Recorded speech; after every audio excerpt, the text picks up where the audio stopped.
Can't wait to find out how the weather's going to be today. They said it's going to be on and off showers all day, but it looks promising this morning. So today's the day we're going to paint the tank, or hopefully get started stripping it or whatever. And until Karen makes a decision how many errands we have to do, I know Lowe's is on the list, and I have some stuff to get from Lowe's. I'm looking over at the collection here, and I'm thinking how lucky I was yesterday to get that ride in. That floated my boat, and maybe while I'm having coffee, I'll go see how much fun I had on that ride and ride it over again in the cellar drinking coffee. Anyway, I've waited for this day for a long time, but as every day is around here, it's unpredictable. There's errands to do, there's things to do, and Miles has a new bicycle, so I don't know how that's going to play out. You never know in this family. Everything's a surprise. But I really like it that way. And I'm carefully looking around here because once I take the tank off, I'll have my coffee come out, bring the tools that I'm going to need over here.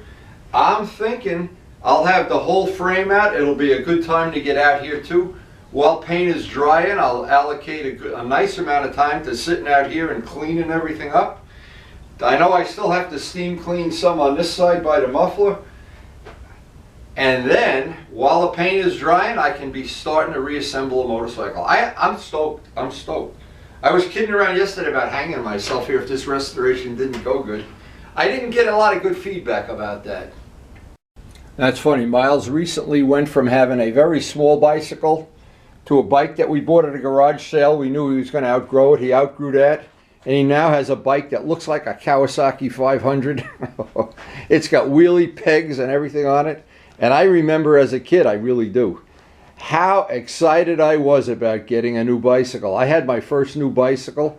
Now, my new bicycle was a little different than everybody else's. It was made from used bicycle parts. And then eventually I did get a new one.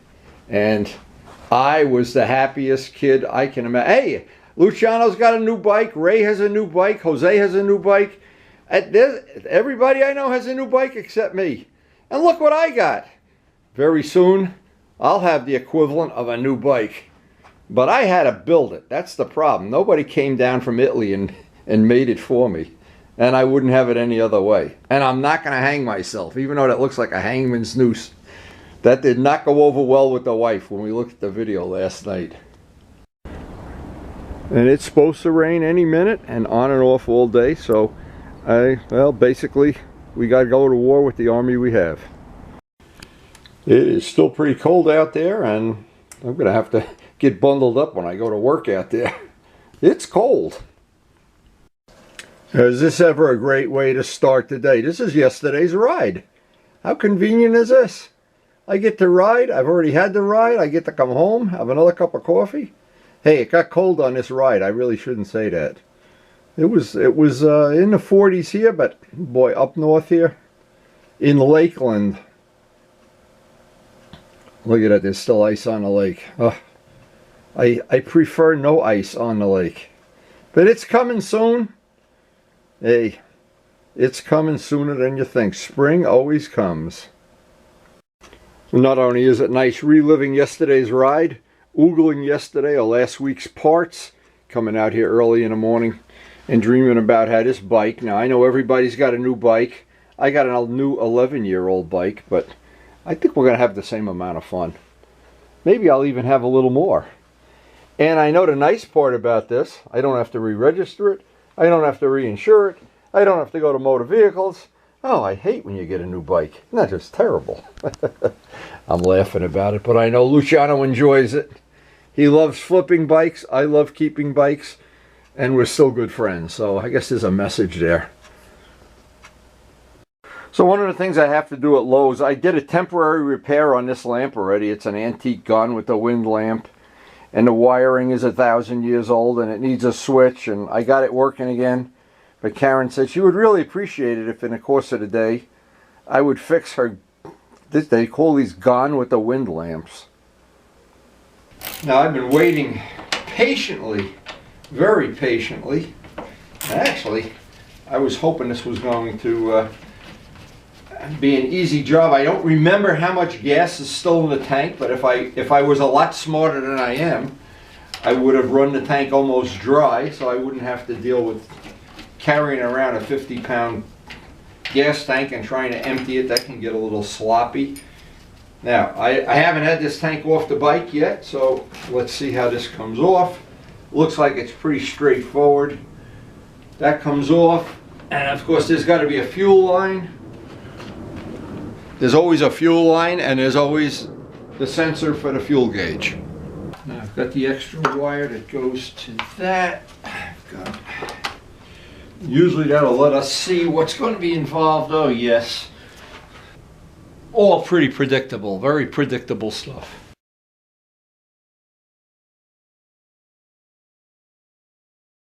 And by the way, this is what these little Harbor Freight lights are handy for. I can see that these are quick disconnects, and that's pretty standard. And in the fuel line, I have to go under there, and there's actually, I get that from the other side, it looks like. Now I'm just pointing this out for people that this may help them. There's a little tang here, and this little tang has to get depressed before you can pull this apart. You don't want to just force this apart without that tang being depressed. And if you don't know that that tang is there or how it works, it can be frustrating. But that definitely is one of the little idiosyncrasies of all the Japanese motorcycles. Have these connectors, and most of them are a little different, but it does have that little tang on there. I hope that's useful information. Now we got to figure out where they want you to break the fuel line on this. Trying to shine a light in there and see. This is, every one of these is just a little bit different. It's different than the R1, in fact. Okay, what I'm trying to do, there's the connection for the fuel line up by the fuel injection. I'm trying to see, and it's similar to the R1. You've got to pull it back. There's a little red bracket. I'm trying to get this in there just to share some good information. I actually could break it at either end, I guess. It wouldn't matter. I don't know. So what it is, it looked like the easiest way to do this. I removed that. You need a screwdriver to twist it. The little retainer comes off. And I guess it's similar to the R1, not a whole lot different. Now before you can take off the tank, and I just found this out the hard way, there's two, these are overflow, it looks like overflow vents. These have to get pulled up, taken out of here. And I see that they've really made a big deal out of confining these and routing them around things. But anyway, I'll have to take those tubes, get them loose, and we'll be ready to pull the tank. You would think this is going to be like an RD, a 2-minute job. It's quite a job getting the tank off. In fact, one of the tubes has a kind of a filter on it, I guess. I guess that's kind of a filter back there. We're going to have to take that filter off. And I'll have to remember which line. I'll have to mark it with a piece of tape which line that filter went on. But as always, if you know ahead of time what's involved, just makes it a little bit easier. If you didn't know this was obviously got some kind of a little filter, we'll clean this all up before we reinstall it. But that's one of the little tricky things. And now knowing this, and that's what we're trying to share with this video, actually trying to share with all our videos, is get these lines. They all got to get put back in the same position. Very interesting. Who knew? But the whole idea is make it a little bit easier if you're doing this kind of work. There's always, if you see somebody else do it, always a little bit easier. You know, I can tell they're stuck. Okay. We basically are, the tank is off. I lied. There's one more set of wires. It's always something. Now we're off.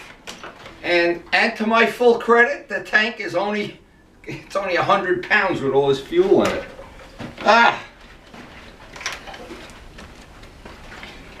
There you have it. Mission accomplished.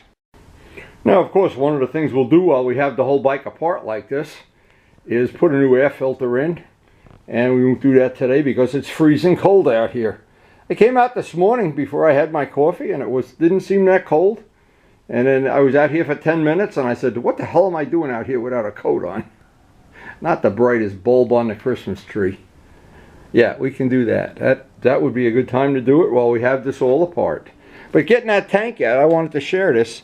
Here's the clip, in fact, that you have to take off to get the fuel injection broken.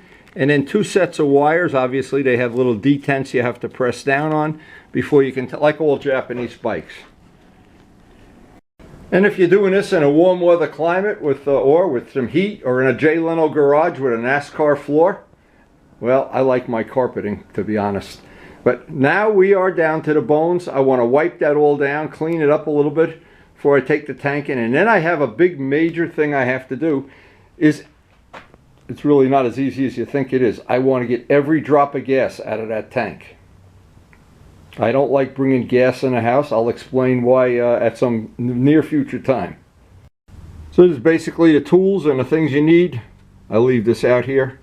That's what you need to take the tank off. And that little filter, if you don't know that's underneath, that can trick you.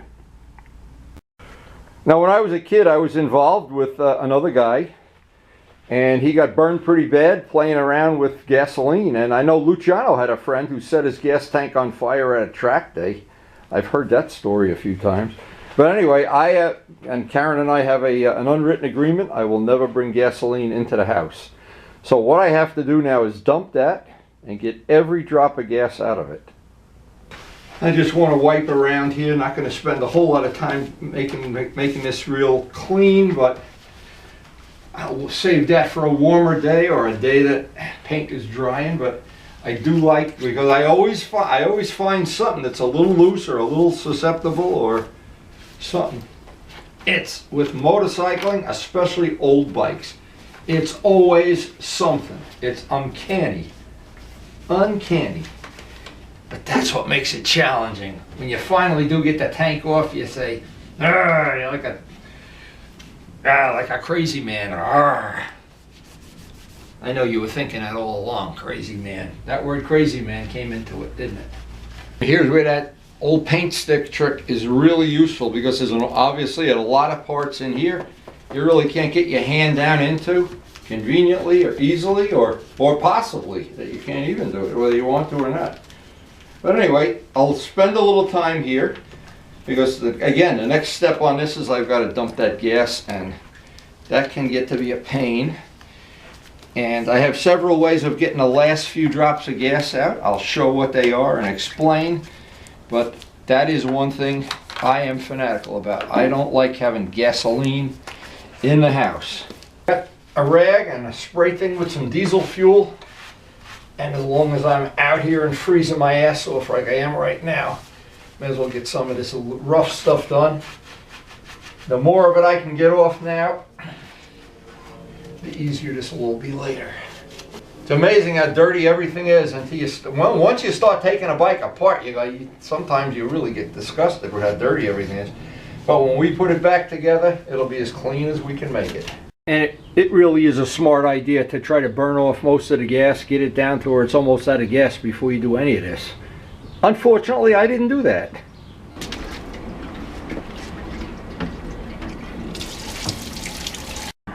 Now we're going to head out to do a couple errands. Boy, it looks like it's going to rain any minute. What I'm going to do is I'm going to leave the lid open out here, because I did the shake and bake and got most of the gas out, but there's still probably enough in there. I don't want to bring that in the house, and I'll work on this when I get back. Now we're headed out on our first errand day, but it's not really important. We're going to have 2 of them today. Sometimes you were just very busy. And Karen needs constant supply of vegetables to keep me alive. I don't know what to say. Anyway, that tank, now the big challenge when we get back is going to be to get that last little bit of gas out of that tank. And that, I have some ideas of how I've done it in the past I'll share. Now, it just started raining out there as I got back. We had a couple of drops of rain. So what I did, and I wanted to share this is really a good tip. One of the ways, you could just leave this if it was a summer day out in the sun, and probably by the end of the day that last little shot glass of gasoline would evaporate. But what I've done in the past, 2 things: compressed air on a compressor, and the other thing is, and at the very end, a shop vac, and just run the hose in there and walk away, let it run for half an hour. That usually gets out all the fumes and everything. But But I don't want to bring that in the house with any gas in it at all. I'm just paranoid, I guess. Now, because of the shape of the Kawasaki gas, I'm gonna take one of these vacuum parts, cut this off with a hacksaw, clean it all up so dirt doesn't get in the tank, and then just put that on the end of the shop vac and let it run for half an hour or 20 minutes until all that gas is gone. Because I have other things to do while I can be doing two things at once here. Now, one of the things I don't want to do is disturb the wiring and the gasketing that goes on the bottom of the fuel pump. I don't want to disturb that. Anytime I've ever disturbed that, you run the risk that somewhere down the road, even if you put a brand new gasket in, it's going to leak. And right now, I don't want any compromises on this job.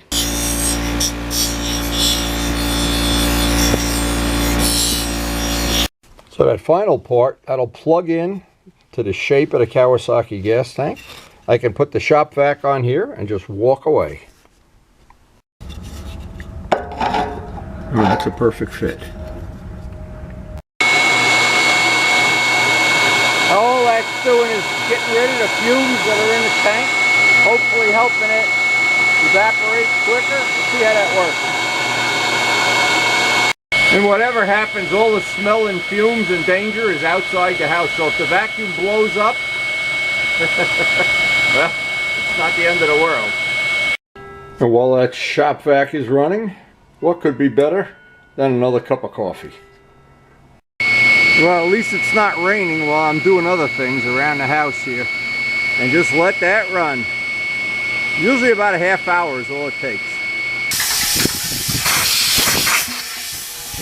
Now the last thing is putting compressed air in here, trying to get the whole thing. Everything I do before I even start handling something, I like to get it as clean as I can with simple green. Just makes it more fun to do the work. And in this case, I know there's gasoline on this. There's a lot of schmutz. We got a lot of stuff to do on this before we start stripping it. And what's happening, this took a lot longer than I thought it would, as many things do in a restoration. And I will never ever try to rush it or compromise it. So we are just gonna see how this day plays out. Again, because we're working around other things. If the only thing we had was a work session, but as we have a work session, there's other things going on around here. And this is just to clean it up, not to make it pretty or anything, because I don't want to be just handling greasy stuff. Now the bottom of this is really funny. I want to show something, because this is the stuff when you take a bike apart, you find out. As I'm looking at it, the first thing I see is we've got one of the overflow lines has to be replaced. That'll be a no-brainer.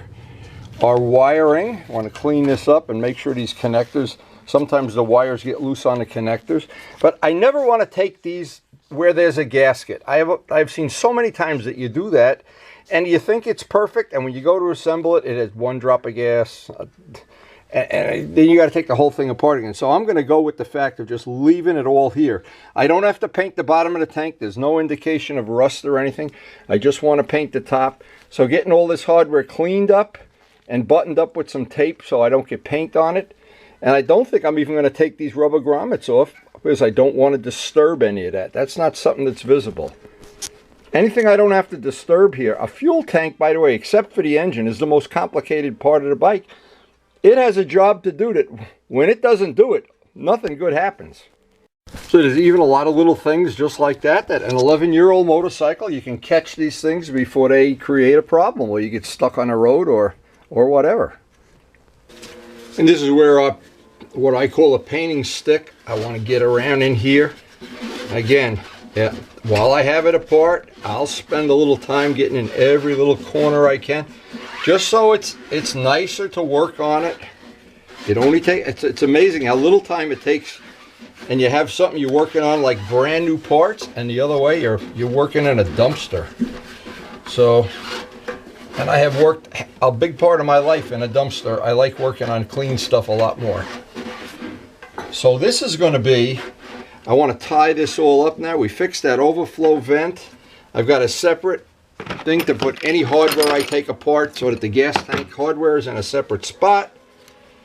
And I hope all of that gas that's out of there now, I will tonight put it out in the garage probably with the gas cap open, just so fumes aren't in here. It'll get rid of the last little fumes, but there's almost nothing in there now.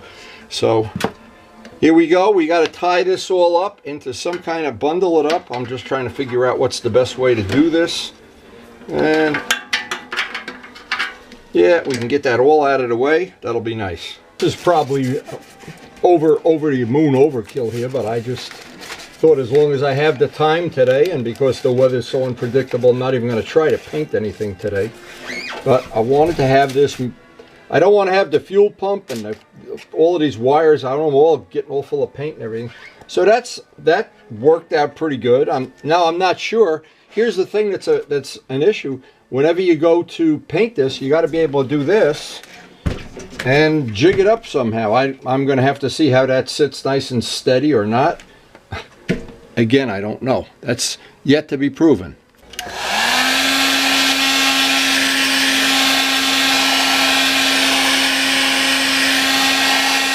Now the next step on this is going to be to remove this.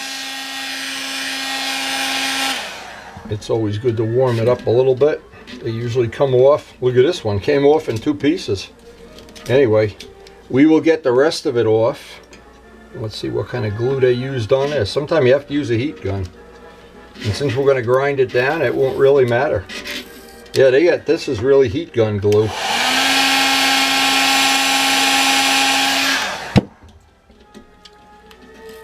But this is one of the things, getting this, the way this day is playing out, because I still have to go to Lowe's, I still have to work on that lamp. And the baby's coming over with his new bicycle. I don't know what we're going to get done here. But that's how I like it. Every day is an adventure. It's not Groundhog Day where, and out comes the groundhog. Usually, but not always, good old-fashioned acetone will take, yeah, there it goes. You just let it soak a little bit. And even if you haven't taken the tank off the bike, you want to get that glue off. And I don't want that glue being in. However, I'm going to take this paint off. And I'm going to have to think about tonight what method I want to use, whether I want to sand it off or paint remover it off. I do have some Jasco still, and I'll give it a thought. Now, sometimes factory paint comes right off with paint remover, and sometimes it doesn't. And you never know. 11 years ago, what they painted this bike with. 11 years ago, the technology was very different. But many times I've painted stuff, and the Jasco takes it right off, and sometimes the Jasco just doesn't even want to hear about it. As I'm cleaning things up, I'm looking at this filter that goes on the bottom of the vent line, and I'm looking, and there's a little vent hole on top, and I'm wondering, I'm going to clean this up real good, but I'm wondering what, well, I guess there's some kind of an evaporative thing that goes in there, and they want it to evaporate out without going back into the engine. You never know. What I know, you can take a lot of this stuff off and throw it away, but in the case of this bike, I don't want to screw around with it because it runs so good. Next step for us is to pull the gas cap. Now, some of these, and I remember this, I should remember this, some of these require, the R1 has some kind, I don't remember exactly what it was, but there was some kind of thing where you couldn't take it off until you had the key.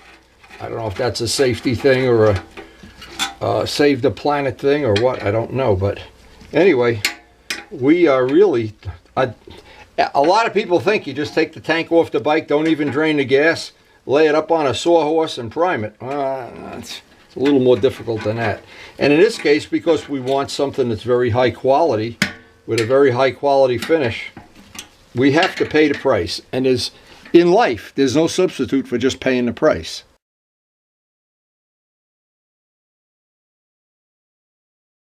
Okay, the cap is off. Now I make a decision here. Now I wanted to just backmask this bushing. See, it's going to be difficult to get that bushing back in there. I don't want to chew that up, and since you don't see it, I think what I'll make the decision is just backmask these with tape. These I guess I could just backmask too. They're not going anywhere. I really hate to take things apart. Now, these we can take out from the bottom, and then the paint will get underneath it, but these are going to be difficult if I screw around with them. And this is a real precision fit to those carbon fiber parts that we made. I want that to be, I don't want that to be that these bushings are dried out or anything. Just overkill, complete overkill. So there's just a lot of decisions that what's practical to do and what's not practical. Now in the case of these, I even have spare ones if these were to get in some way I wouldn't be able to get them back in, but again, you just need to be a little careful pulling them out that you don't rip them, and they do come out, of course. And we'll put this all with the hardware, which eventually we're going to put a real nice cleanup on all the hardware. So even little things like these little bushings, everything is a little bit of a something you have to think through. And as I said, a gas tank is not a simple thing. It's not like painting a side cover or something. A gas tank really does a lot of work. So we're at a really good break point. We're all back masked here. Actually, we got most of what we wanted to get done today, except I want to make sure that tank is totally dry. Totally dry. So I want to share this. About 20 years ago, Karen and I, we were decorating a house, and she ran upon this thing called a Gone with the Wind lamp. And we have collected these. We have a few of them around the house. And they're very fragile. The switches almost always wear out. And they're very difficult to get apart and put back together without cracking the glass. And it's a pain in the neck. But luckily what happens at Lowe's, I thought I'd share this. Lowe's makes the replacement parts for these antique lamps. It's really cool. So we're going to head out there as one of the things we still have to do today. And it's been a great day. I'm so glad I got that tank where I have it now. And all the hardware and cap are ready for cleanup. We've got everything sorted, organized, and that's how we want to try to do every part of this project. Well, there's just no substitute for heading out to Lowe's. Boy, I'm so glad we live in an area where there's a Lowe's and a Home Depot almost at every corner. So the first thing today, I picked up Karen from our art class. This is her latest painting, and this is very cool. She put the family on the beach. I think that's pretty neat. Anyway, she enjoys her art.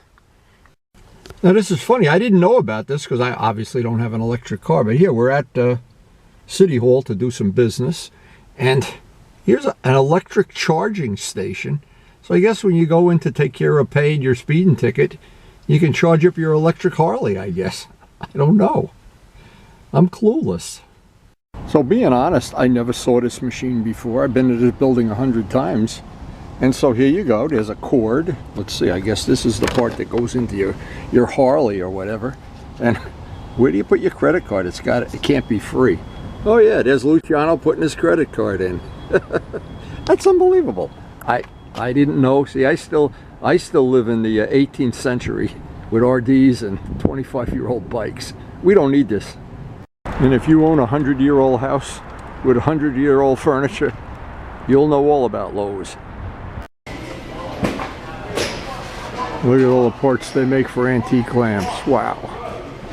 How lucky can a boy be? It's like being in Motorcycle Mall. Karen loves her antique lamps. Look at this. Oh, she's going to be so happy. Make that wife happy. And you should always take your wife out for a nice bagel for lunch when you go out on your errands.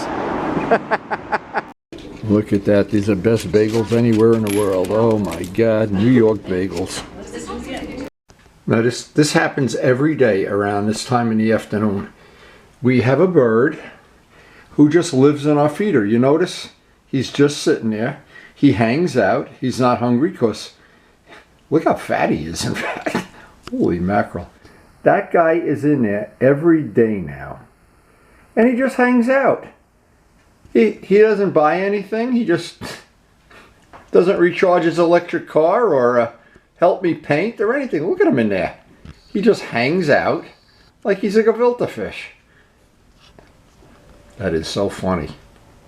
So I got all the parts to fix the lamp, but of course this unpredictable day has just taken a turn that we didn't expect. Jose is going to stop by to see the project bike.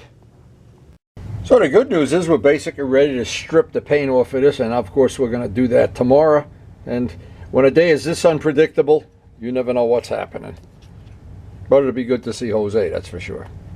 Now Jose has been giving me a hard time on the video about, he said I shouldn't be painting the wheels gold, I should be painting them black or whatever, I don't know.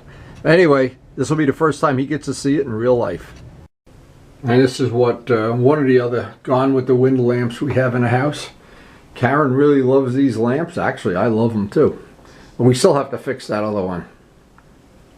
Watch. There's the birds out there. Look, Karen's putting this up. Look. Look at them. Look at them. They came to see you, Jose.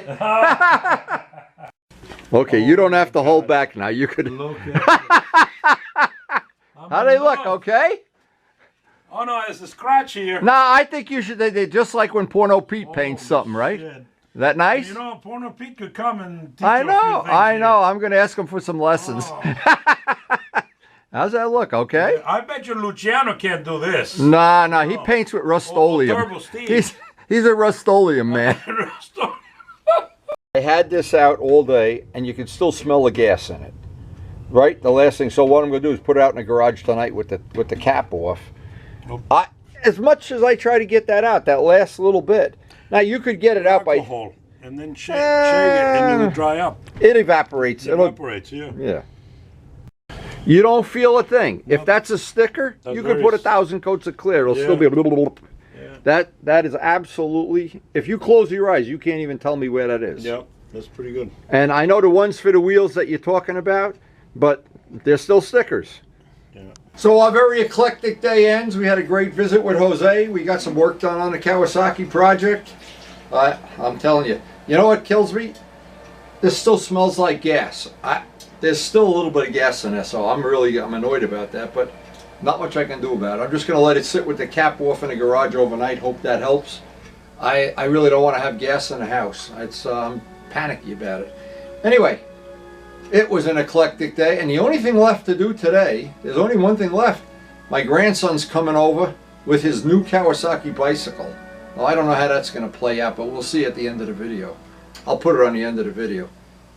And thanks for watching. This the new bike or not the new bike? It's almost a year old. Wow! Let me see you go.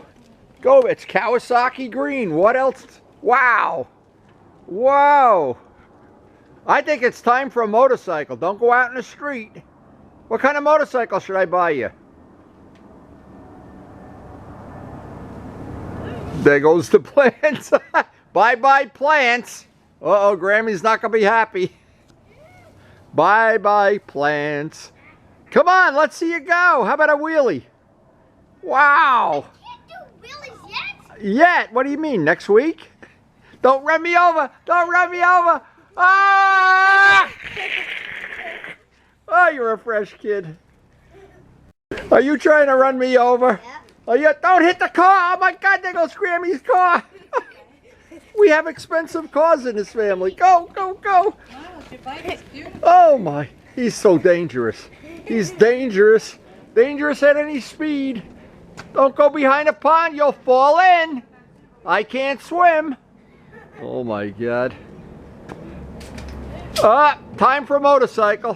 How about a nice dirt bike for your birthday? Ah! Alright, See you later, alligator. have Jane in the morning. Okay. I will call Be safe going home.